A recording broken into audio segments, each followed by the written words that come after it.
Gokil, HP 1 juta lebih dikit udah 120 Hz layarnya. Halo Sobat Tekno, apa kabar kamu hari ini? Semoga kamu selalu sehat dan banyak rezeki. Bang Tekno mau unboxing HP 1 juta lebih dikit nih dari Smartfren. Dari Infinix Smart 9. Harganya cuma 1 juta lebih tipis doang untuk yang varian 3 GB RAM dengan storage 64 GB. Dan yang saya punya ini yang varian 8128 alias 4 GB RAM, storage-nya 128 GB. Gitu. Yang menarik sih di kelas harga di bawah 1,5 juta ya, 1 juta lebih dikit doang.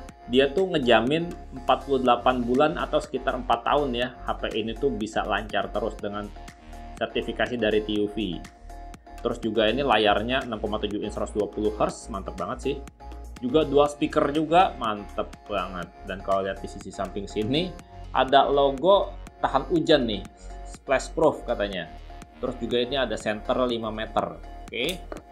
Nah, di sini kita juga dapat kartu dari Smartfren ya. Dengan dapat kuota hingga 33 GB tiap bulannya selama 2 tahun. Pulsa tetap utuh setelah bonus diterima. Widih, menang banyak. Kuota 33 GB itu ya 50.000 sebulan lah ya. Lumayan banget loh.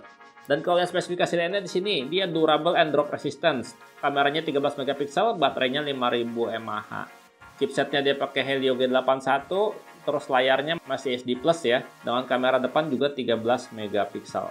Udah, langsung kita unboxing aja ya. Kita lihat isinya kayak gimana. Ini bukanya agak keras nih, presisi banget kotaknya. Nah, di dalam kotaknya ini kita akan dapetin tentu aja smartphone ya. Nanti kita bahas lebih lanjut lagi. Kemudian di kompartemen berikutnya kita dapat kartu perdana dari Smartfren ya, yang 33 GB setiap bulannya selama 2 tahun. Terus juga dapat buku panduan penggunaan dan juga kartu garansi di sini. Terus kita juga dapat ini. Masih dikasih casing ya. Casingnya tapi dia bukan soft case, dia hard case. Dari bahan mika tipis minimalis. Ini keren sih untuk casingnya. Tapi biasanya casing kayak gini kalau salah-salah dikit bisa patah nih masangnya. Kemudian kita juga dapat kabel charger ya. Kabel chargernya panjangnya standar sekitar 1 meter. Dan kita juga dapat charger adapter. Wih, masih dapat charger adapter. Ini outputnya kalau bisa lihat sendiri, 5 volt 2 ampere atau 10 watt aja. Kemudian di sini juga masih dikasih, tentu aja ini pasti dikasih sih. Yang mahal banget juga pasti ngasih ini. SIM card ejector yang bentuknya standar banget ya. Komplit banget ya, HP 1 juta lebih dikit masih dapat charger, masih dapat kartu perdana, dan juga dapat casing. Mantap. Oke, sekarang kita bahas smartphone-nya. Masih diplastikin ya, kita buka plastiknya. Wow, desainnya keren banget. Untuk HP 1 juta lebih dikit ini desainnya mewah banget sih. Desainnya dibikin mirip kaca ya, tapi ini bukan kaca. Dan ini nggak berasa tipis loh bodi belakangnya. Biasanya HP-HP kelas harga segini bodi belakang tuh berasa tipis, ini nggak. Keren asli. Udah kayak frosted glass, jadi nyaman banget, enak banget dipegangnya, berasa mewah gitu, walaupun nggak semewah yang kaca beneran ya. Desainnya mewah banget, bagian kamera juga keren, walaupun dia cuma dual kamera aja ya, kamera utama sama kamera potret gitu. Di sisi sebelah kanan sini ada tombol volume dan tombol powernya jadi satu sama sensor sidik jari. Di sisi atas ada grill speaker, sementara di sisi kiri ada slot kartu. Nah, kita cek ya slot kartunya. Kalau seandainya kamu pengen beli yang 3 GB RAM dengan storage 64 GB, itu juga masih aman aja sih kayaknya. Karena kalau kita lihat ya, untuk slot kartunya ini dia udah triple slot.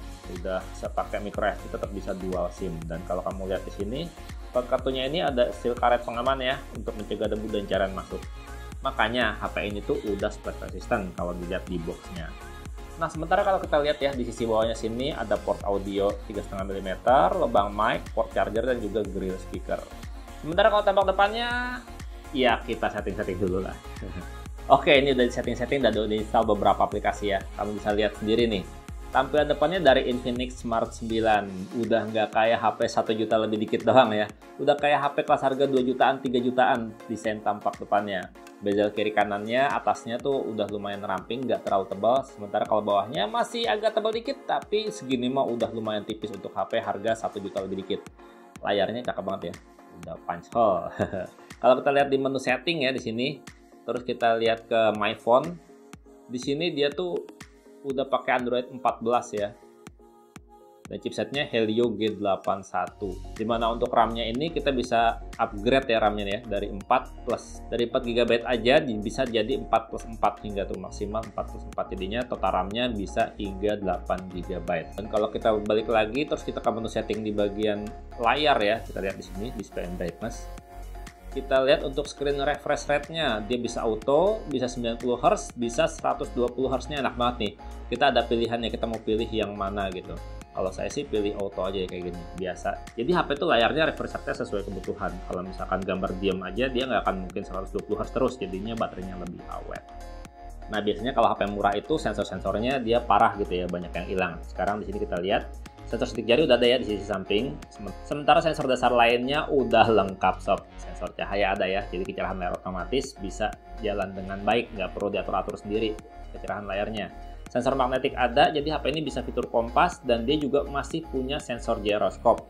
Ya walaupun kalau lihat ini gyroscope-nya ini kayaknya dia gyroscope-nya ya walaupun kayaknya ini tuh gyroscope-nya virtual ya. Tapi nggak apa-apa, yang penting ada gyroscope-nya. Nah, Helio G81 dengan RAM 4 GB secara angka untuk performanya kayak gimana kita lihat ya, berdasarkan Antutu seperti apa. Kalau dipakai buat multitasking harian sih ini harusnya udah aman lancar ya. Kamu bisa lihat skornya itu 246 ribuan lebih. Di skor kayak gini emang enak nih kalau buat multitasking harian.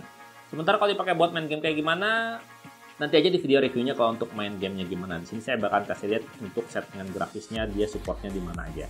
Kalau dipakai buat main game Free Fire sih nggak usah ditanya ya, pasti aman lancar. Nah kalau buat game Mobile Legends untuk settingan grafisnya dia tuh cuma bisa mentok di frame rate high, tapi untuk grafisnya udah bisa di ultra. Udah lumayan sih nih kalau buat main game Mobile Legends, buat push rank harusnya udah enak. Ya tapi kalau buat performa pada saat dimaininnya kayak gimana, apakah lancar, apakah lagging, ya nanti ya kita bahas di video reviewnya. Sekarang kita coba cek untuk bagian kameranya nih, depan belakang 13 megapiksel. Kita cek untuk kamera depannya dulu. Ini untuk shutter speednya cepet. Terus warnanya kamu bisa lihat ya, warnanya udah juga lumayan bagus. Sekali lagi, hasilnya kayak yang kamu lihat di layar ya. Sekarang kita cobain untuk mode portraitnya. Kayak gitu untuk mode portraitnya. Sekarang kita coba buat kamera utamanya yang 13 megapiksel juga. Di sini ada Shinchan, kita foto Shinchan dulu. Smile. Hasilnya kayak gitu. Sekali lagi, halo Shinchan, lagi bobo. Hasilnya kayak gitu. Kalau menurut kamu sendiri gimana? Dengan harga 1 juta lebih dikit ya, bisa dapat HP yang desainnya kece kayak gini. Terus layarnya juga gaya kayak gini ya. Layar punch-hole 120 Hz dan katanya ini bisa tahan 4 tahun gitu ya. Nggak pakai lemot. Menarik nggak? Dan semoga videonya bermanfaat. Segitu aja dari Bang Tekno. Bang Tekno pamit, sampai jumpa di video berikutnya. Bye-bye. Gile, udah zamannya HP harga 1 juta kece keren kayak gini ya. Layar cakep, desain cakep, performa 4 tahun anti lemot. Wow.